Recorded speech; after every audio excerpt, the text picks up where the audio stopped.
Hi, I'm Shiva Gofrani. I'm an OBGYN since 1999, and I myself had ovarian cancer 7 years ago.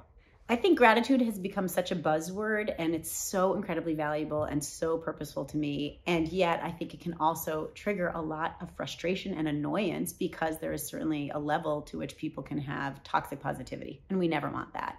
I found that gratitude is something that was valuable because it's very easy when you get diagnosed with cancer to think, why me? Be really angry. Anger can be such a great tool. Anger can be something that you can use to fuel yourself often, but anger can also really not only trigger stress hormones, cortisol levels that are not healthy for you, but ultimately, if you've been diagnosed, you've been diagnosed. It's already happened. There's no point in looking back and saying, why me? Certainly, it's valuable to always know the things that you might want to instruct other people about so that they don't have missteps in their diagnoses. But short of that, to me, there was no value. So finding gratitude in the daily little experiences was so important to me. The two anecdotes I kind of like to talk about with people are when I finally went back to work full time. So I took 6 weeks off after my surgery, and then I had 6 months of chemo, during which I worked part time.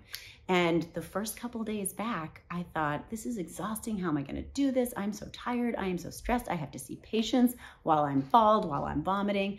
And I realized that the only way I could do it was to deeply sit in the gratitude of what I was experiencing. And so now my mantra every day, and I'm glad that 7 years later, it has become completely reflexic, and it has helped me in all of the times where I've been tired, frustrated, not wanting to do something.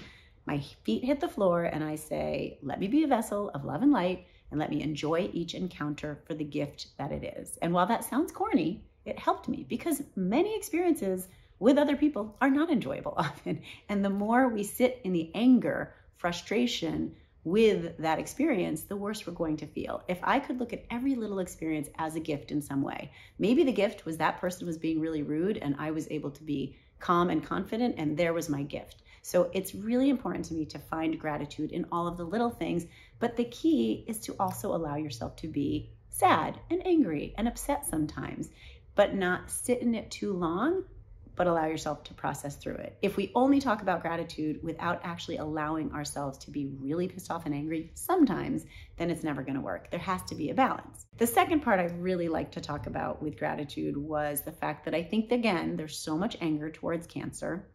And it sounds funny, but I think we can't be so angry at cancer. Cancer is just trying to do what all of us are trying to do. We're all here on this earth trying to figure out how to live in our space. Cancer was doing the same thing. And as I said in one of my videos right after I finished my chemotherapy, cancer was just here in my body, which happened to be a willing participant at the time.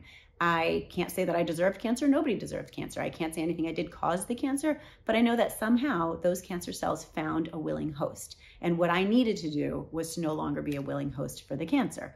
That meant that I needed to change some of my own health habits to create a healthier being, but it also meant that being happy and leading with gratitude was valuable. So my very first day of chemotherapy, I decided that rather than be angry and frustrated and annoyed and scared of the chemotherapy, I was going to look at my IV bag filled with toxic chemicals and feel nothing but gratitude as the chemotherapy went into my veins.